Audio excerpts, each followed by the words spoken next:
Hello students, welcome to the chemistry session. So I hope everybody is doing fine.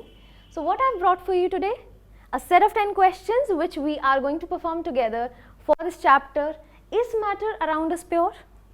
So basically what we are going to discuss over here is a pattern of questions starting from 1 mark, 2 mark, 3 mark and 5 mark. So we will be going according to that, and I am expecting that each one of you have revised the entire concept. So let's move on to the question number 1. As the instructions say over here, question number 1 to 2 will be of 1 mark, so you have to answer it accordingly. One-liners. A 15% solution of alcohol, what does that mean? So what is the 15% solution? We have actually discussed that, mass percent, volume percent, yes. So 15% means, see here they are actually asking about the volume percent, fine. So 15 ml will be dissolved in the 100 ml, that is what the volume percent is, that is the volume of solute divided by the total volume of solution, fine, and into 100 will give us the percentage, fine. So not 85, that means they are just giving us of the volume of the solvent, which is incorrect, okay. We have to choose option number B. Cool? Okay. So that was question number 1, and we have represented this as one-liner. You can just write down the formula just in order to represent an explanation over here. Now question number 2, what is meant by saying that the metals are malleable and ductile? Okay. So the metals are malleable means, see here, if you have confusion in these two terms, what you can do is, you know what duct is? Duct means a wire, fine. So that will clear out all your doubts that it can be drawn into wires.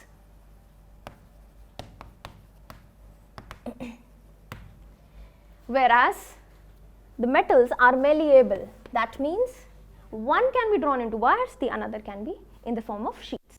So that is known as the malleability. So can be beaten into sheets, can be beaten into sheets, fine, okay, got it? Okay, so that completes question number 2 as well, and this was a pretty easy question. You just need to remember what all terms do they have. Now the next one, question number 3 to 5, 2 mark question. Which of the following will show the Tyndall effect and why? Okay, so what is basically Tyndall effect? Can you give me an idea? So Tyndall effect is whenever, let's say we take an example of a solution, okay, maybe I don't know what kind of a solution is that, it may be heterogeneous, it may be homogeneous. Let us put this solution into the dark. I need to have the torch light over here.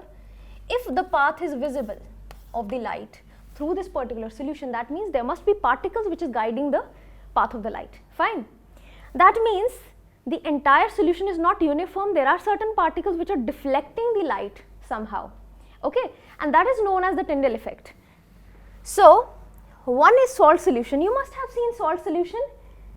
Have you ever tried or observed any light passing through that salt solution? No, it is completely uniform solution, proper homogeneous solution, no particles visible, no particles visible, and in fact not just the visibility of particles, but no ray of light, that path is visible. So no Tyndall effect, so it will not show Tyndall effect. Starch solution. Starch solution, again it's a kind of a colloid. It's a kind of a colloid, and it's usually known as sol. Sol means some solid particles in liquid, they are dispersed in the liquid, so that is a sol, fine. And whenever you see a colloid, it is definitely be going to show the Tyndall effect, it will show Tyndall effect. Milk, again it's a kind of a colloid. I hope everybody has studied this. This was a little table given in NCERT, if you have observed, colloid, but known as emulsion. That means some fat particles are dissolved in the liquid, and that is how we get an emulsion, fine. Emulsion, again it will show the Tyndall effect, yes. So this will show copper sulfate solution. So as I told you that copper sulfate solution is that blue beautiful solution with water. But you know, it's just like a salt solution, it's completely clear and transparent. There is no point of discussion that the path of the light will be visible through it, okay? Because no particles are actually visible. So it will, okay, yeah, it will not show the Tyndall effect. These two will not, these two will. Fine, got it? Okay. So that was question number 3. 2-mark question, and we have, you know, given justifiable, satisfactory comments over it. Now, question number 4, what is meant by elements, compounds? Now, these are very, very easy terms. But again, some students face some confusions in these terms, dealing with these terms. So, what you need to do is element. What is an element? It's a pure form. Fine. If I talk about an atom, a specific atom, let's say copper. So many copper atoms be together, which is actually visible to us. Fine. This is actually visible to us. You know, you must have seen that pure copper, or maybe pure gold, or maybe pure silver. That is what? It solely connects. It solely have all the kind of atoms belonging to maybe silver, maybe copper, or if I deal with gold, so maybe gold. If you have seen the aluminium, pure aluminium, or pure iron, again it will be having only and only iron particles into it, iron atoms, okay.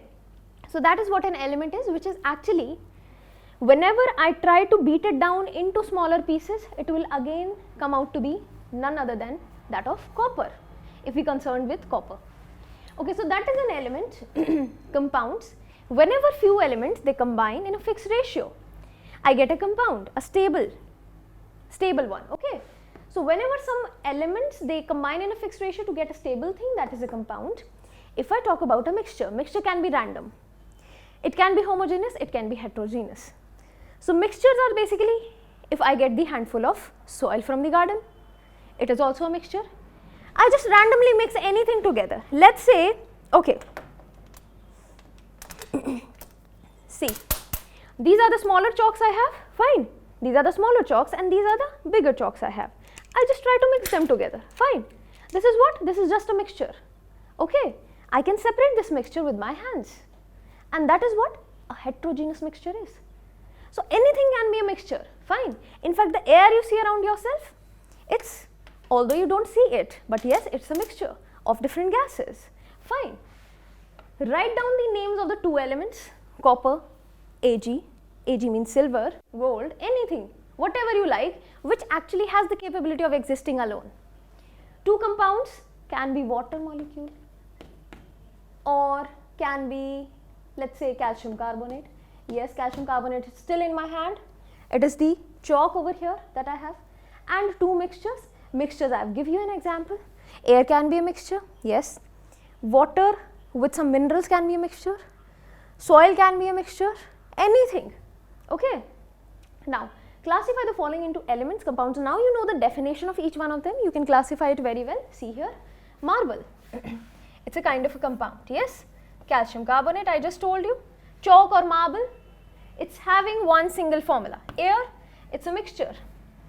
What kind of a mixture? Homogeneous mixture. Homo means, that means uniform phase. Phase, homo means not same. That means if you are thinking that air will be having a same gas, no. It is having different gases, but do you see oxygen getting collected somewhere? Or maybe in some region nitrogen may be more? No. I just see it uniformly throughout. That means it must be a homogeneous, that means a mixture which is non-separable, okay. Although it is separable, not with the usual physical methods. Gold, again an element. So here let me just write here, this is a compound, this is a mixture, this is an element. Brass, now brass is an alloy. First of all, you should know this.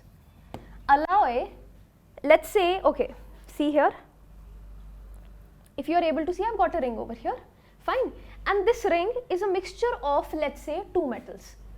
One is copper, another is silver, fine. So that means it is becoming an alloy. And do you see that copper, more of copper on some side or more of copper whenever you go to a goldsmith, okay, maybe a jeweler, so you get some, let's say, a ring or maybe some bangles. So that is not a pure form of gold, that is mixed with, alloyed with some other metal, let's say copper. Okay, so that is a kind of a mixture, and that mixture is so uniform that you are not able to recognize whether this is pure gold or not. Yes? Okay, so that is what gives us an idea that it is a uniform thing, and I just told you what is an uniform thing? Homogeneous mixture. So alloy is nothing but a mixture. Now sand must be having some stones. Yes, sand must be having some insects into it. So it's basically a mixture, a kind of a mixture, but I can just pick up the stones and separate it. Yes, separable mixture. So that means heterogeneous mixture. HM I am writing, okay, not HM because you may confuse it with these. Fine. So just a mixture, you can call it as diamond. Diamond is a pure form, right? Pure form, is it of compound or an element? So basically it is an element. Fine. Diamond, element. Graphite, element, not a compound. It's a form of carbon. Petroleum, you know, petroleum again, it has got different kind of compounds involved into it. It's a mixture. Fine. Common salt, it's simple NaCl. Yes, it is NaCl, it's a compound. Sea water, what can you say about sea water? Again, it has got a mixture of lot of minerals and all, mixture. And chalk is pure, just like the marble, but it is a compound. See? Yes, getting it? So that is how we need to classify all the things. Now that was interesting question. Yes, you may lose marks over here if you are getting confused. So just be clear with the definitions first of all. Now, question number 5. Yeah. So state the main points of the difference between homogeneous and heterogeneous mixtures. Main point of difference, I just told you. Homogeneous, it has got only one phase. Okay, I'm just dictating you over here, not going into the detail because I have told you ample amount of times in my lecture as well. So homogeneous, homo means similar, so same phase is there. That is a uniform phase, not a same phase, you can say uniform phase. Hetero means non-uniform phase. So the heterogeneous mixture, it can be, you know, the different components can be separated by different physical methods, whereas I need to employ several other techniques, some complicated techniques for the separation of different components of the homogeneous mixtures.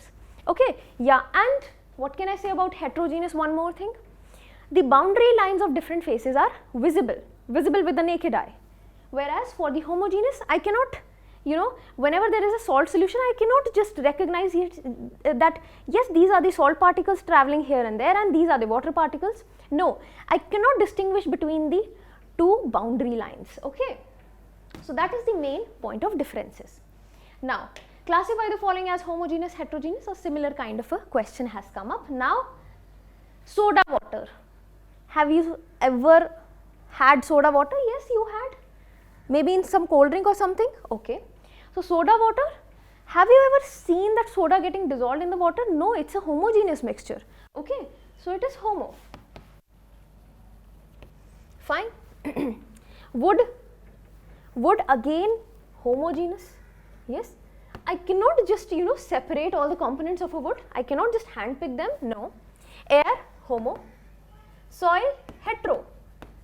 I can separate different leaves which are fallen into it, different pebbles which are fallen into it, maybe manure fallen into it. Vinegar, again homo. I cannot separate the acetic acid dissolved from the water. Alcohol and water, alcoholic drinks, yes. Again what? It's a homogeneous. I cannot separate it as like that. Okay. Now, petrol and water mixture. Petrol is a kind of an oily substance. If dissolved in water, will it get dissolved? No, the two layers will be visible. So that means petrol and water, it's a hetero. Chalk and water, have you ever dissolved chalk in water? It will not get dissolved, you will still see the particles. That means I can just decant them or filter them usually, right? So that is what hetero will be. Sugar and water, again I cannot see the sugar crystals when dissolved in water, so it is going to be homo. Copper sulfate solution, again homo. Yes, we have already discussed that. Got it? Okay, that was a pretty good question now. question number 5 has been done. Let's move on to the question number 6. Okay, 3-mark question 6 to 7. Give the main difference between the physical changes and the chemical changes. I have told you about this. Physical change, which does not involve any formation of a new compound, but here in a chemical change, a new chemical substance is formed. Physical change can be reversed, chemical change cannot be reversed. So these are little point of differences that you very well know, okay? I need not go into the detail of that. Done. Which of the following are chemical changes and which are physical changes? As per the definition, let us just check out whether I am able to do that or not. Now, a glass bottle breaking. Glass bottle has been broken. Is it a physical change or a chemical change? As per the definition, physical change can be reversed, chemical cannot be reversed. But as per the definition, no new chemical is formed when the bottle is breaking. But I cannot reverse the making of the bottle, or I can. Yes, I can. I can just melt that glass once again, go through all the process in making of that bottle again. No new substance is formed, and that is why it is not a chemical change but a physical change. I can very well reverse it, but it will take time, it will take a lot of manpower. Physical change. Coal burning in the air. Can I retrace all the entire reaction back? Can I get the coal back? No. So it is a chemical change because new chemical has been formed. Pure carbon will be obtained, ashes will be obtained, gases will be obtained. Making of a cake. Can I undo this process? Can I again have a dough in my hand? No, I cannot. Once the cake is baked, new compound has been formed by the heating process. And that is why this is also a chemical change. Wool being knitted into the sweater. Sweater knitting you must have seen. Okay, so can I undo that process? Yes, I can just, it's a kind of a knot which we do, right? I can just unknot it and get the wool back again. There is no new chemical substance is formed in this process. So this is going to be a physical change.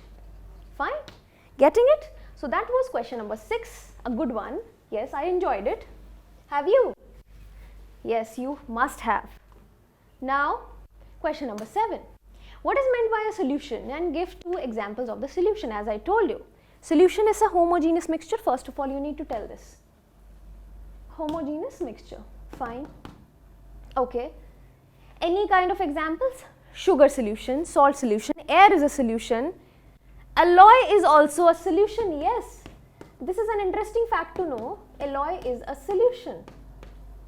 What kind of a solution? You learn it in your 11th standard. Whenever I dissolve one solid into the solid and again solidify the entire mass. So it is going to be a solution. Fine. What is a suspension? Suspension now. You know what? This solution is also known as true solution.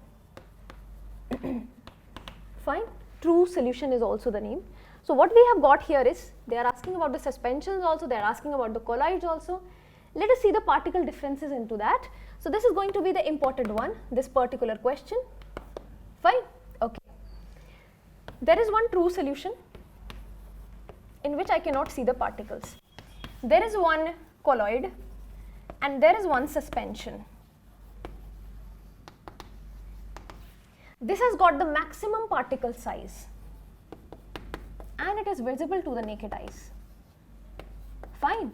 Whereas if I talk about a colloid, the particle size is in between. In between.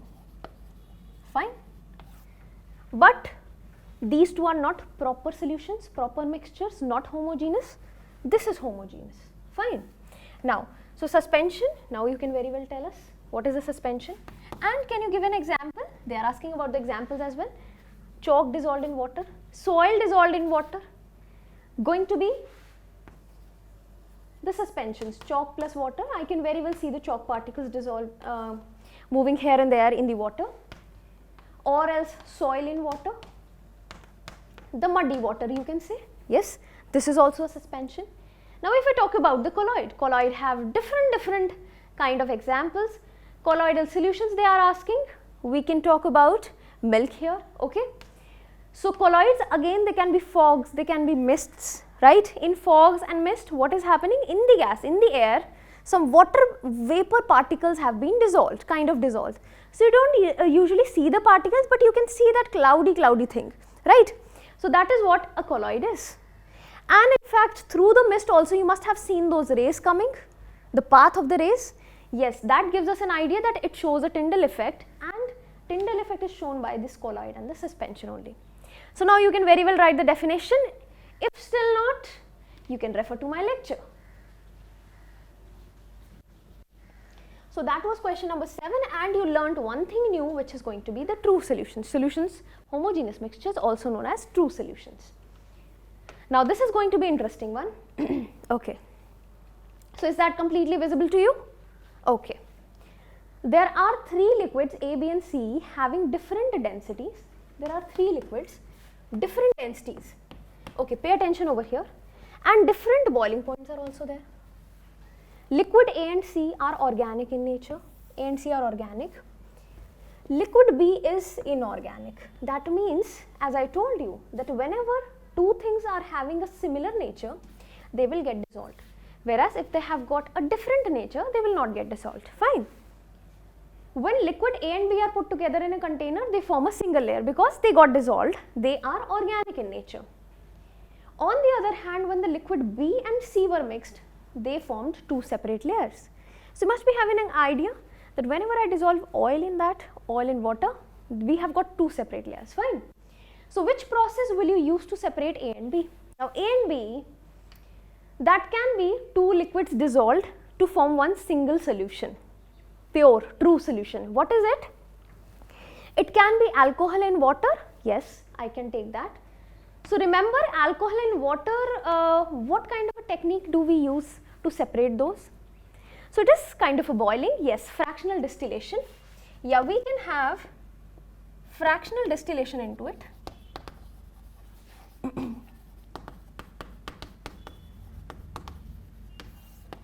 Fractional distillation we can have. Or, see here, what they have told us, one more thing, liquid A and C are organic in nature. That means water is actually inorganic, so I cannot take this mixture right here, which I told you, this plus alcohol. No, I cannot take this. This is organic, but this is inorganic, yes. So I cannot take this mixture. So what can I do actually? Here, I can take up an example of petroleum, yes. Petrol getting separated from diesel, right? I can take this particular example as well. Fine. Now, okay, we have found out the technique. Fractional distillation, petroleum products. For petroleum products, it is very good technique used. Which method will you use to separate mixture B and C? So B and C, it's a simple mixture having 2 layers. I can just separate it from the separating funnel. Yes, it's a simple method. Okay. Name the liquids which would behave like, okay, first A I need to name, B and C. Any liquid which can behave like A, B and C. So I have figured it out, yes. A and B to be organic, I have chosen that. Another is inorganic, so B I can take it as water. Okay, so this one I can take it as water. Fine? Done? Okay. So this completes my entire question number 8 as well. Now moving on to the question number 9, what do we have? Okay. 3 mixtures A, B and C are obtained by stirring 3 different solids in water. I have taken 3 beakers, fine, A, B and C. 3 mixtures have been obtained with solid A, with solid B, with solid C put into that, okay. When mixture A is allowed to stand for a while, then the particles will settle down. Particles will settle down. When a beam of light is passed through it, definitely, since the particles are visible and are getting settled, it will show the path of the light through it, fine. Now, it becomes visible when absorbed with the, from one side of the beaker, right? We have got this. When mixture B is allowed to stand for a considerable time, even then its particles do not settle down. So here no particles will be settling. That means there is very less chance of having or for the visualization of this path of light. Now next point, mixture B, however, scatters the beam of light just like the mixture A. So as I told you, the colloids are the ones which are actually, the particles are not usually visible through the colloids. It's a kind of a hazy thing, hazy mixture, but still just like fog or mist. Still I am able to see those beam of light passing through that, fine. So this can be probably a colloid if I am not wrong. Now the particles of the mixture C do not settle down and it also does not scatter the beam of light. So this is going to be the true solution. And finally we have got the answer, this is suspension. Let's see what they are talking about. Fine. What are the mixtures A, what are the mixture B and what is C? We have got this answer. Name the phenomena exhibited by A and B which on passing the beam of light through them. What is this? Tyndall effect. Yes, these show Tyndall effect. Yes. Okay. Name one mixture in each. Okay. Name one mixture each which is like A, B and C. So what is a suspension? Chalk plus water can be a suspension. What is a colloid? We have got different examples of colloid I just told you. So I am not going to tell you again. True solution you can very well make. Alcohol plus water, sugar dissolved in water, salt dissolved in water, all of these are nothing but the true solutions having single phase. Fine. Okay. So that was question number 9. Coming on to the question number 10, the last one of this series. Yeah. So the solubility of ammonium chloride in the water varies at various temperatures. So what they have actually given is, when I have got 10 degrees Celsius of temperature of ammonium chloride solution, yes, this is ammonium chloride solution in water. Solubility is, that means it is 24 grams which is soluble. As I increase the temperature of the solution, more and more ammonium chloride gets dissolved. Fine. What does it say now? What mass of ammonium chloride would be needed to make a saturated solution of ammonium chloride in 50 grams of water at 40 degrees Celsius? See here, first of all what they are asking is, what is the mass of ammonium chloride, NH4Cl, is required, okay, is needed to make a saturated solution of ammonium chloride in 50 grams of water. So water they have given is 50 grams. Fine. See here, as per the data what they have given. At 40 degrees Celsius, 41 grams of ammonium chloride can be dissolved. Fine. See. So solubility is 40 grams of NH4Cl will be dissolved in 100 grams of water at 40 degrees Celsius. You must know this term over here. This is going to be important question. Okay.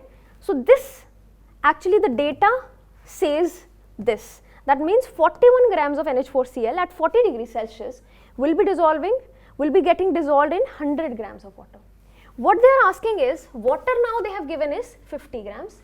They are asking the amount of ammonium chloride. So simple, just the unitary method and you will get the answer. So it was a trick over here and it's a good question. That means, 41 grams of NH4Cl will be requiring 100 grams of H2. That means, fine. Okay, let me just make it other way around. Yeah. 100 grams of water will dissolve 41 grams of NH4Cl at 40 degrees Celsius. So 50 grams will require how much? Divided by 2, just the half of it. Fine. Or else you can just apply the similar unitary method, the answer will come out same. See here, 41 divided by 100 into 50. Yes, it is 2 only. So it is one and the same thing. I have just divided it by 2. So it is coming out to be 20.05 grams. Yes, is it? 20? Yeah. So it is coming out to be, no, not 20 but 20.5. Fine. So that is this much amount of NH4Cl will be required to be dissolved in, because I need to make a saturated solution. What is solubility? Solubility is this much maximum amount can be dissolved. That means saturated one. Fine. So for 100 grams I needed 41 grams, for 50 grams I will be needing half.